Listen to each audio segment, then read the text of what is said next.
স্বাগত জানাচ্ছি দেশি টিভি নিউজের বিশেষ প্রতিবেদনে। মিয়ানমারের সাথে বাংলাদেশের সীমান্ত এলাকা, যেখানে বিরাজ করছে গত এক বছর ধরে চরম নাটকীয়তা।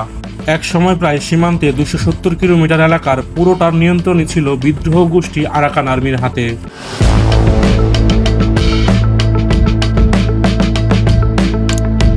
সম্প্রতি ঘটে যাওয়া কিছু চাঞ্চল্যকর ঘটনা এবং ব্রিটিশ গণমাধ্যম বলছে পরিস্থিতির মোড় এখন ঘুরতে শুরু করেছে। মিয়ানমারের গৃহযুদ্ধর পথ পাল্টে যাচ্ছে, আর এই পরিবর্তনের পেছনে রয়েছে এক নতুন এবং প্রভাবশালী খেলোয়াড়, চীন।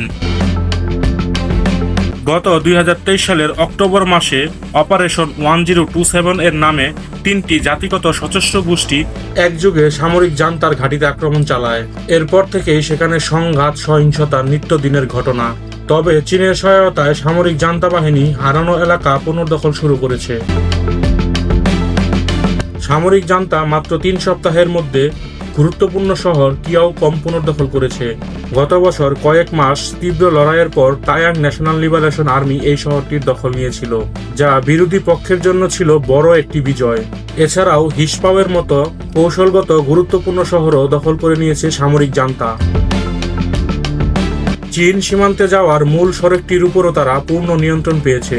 বিশ্লেষকরা মনে করেন কিউকিয়ামের এই পতনই প্রমাণ করে যে মিয়ানমারের সামরিক ভারসাম্য এখন জান্তার পক্ষে ঘুরে দাঁড়িয়েছে।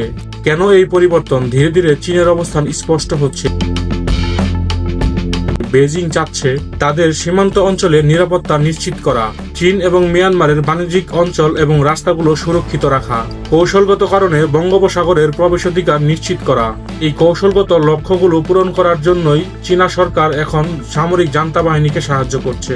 এমনকি চীন সরকার আগামী ডিসেম্বরে মিয়ানমারে ঘটতে যাওয়া নির্বাচনেরও সমর্থন জানিয়েছে এবং প্রযুক্তিগত সহায়তাও দিচ্ছে।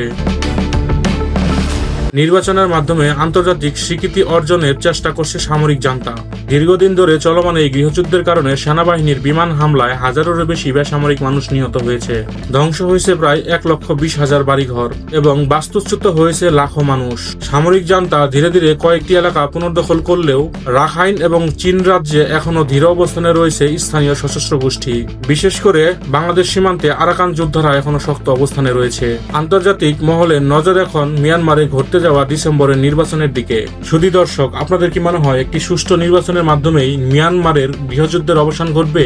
অবশ্যই আপনার মূল্যবান মতামতটি কমেন্ট বক্সে জানিয়ে যাবেন।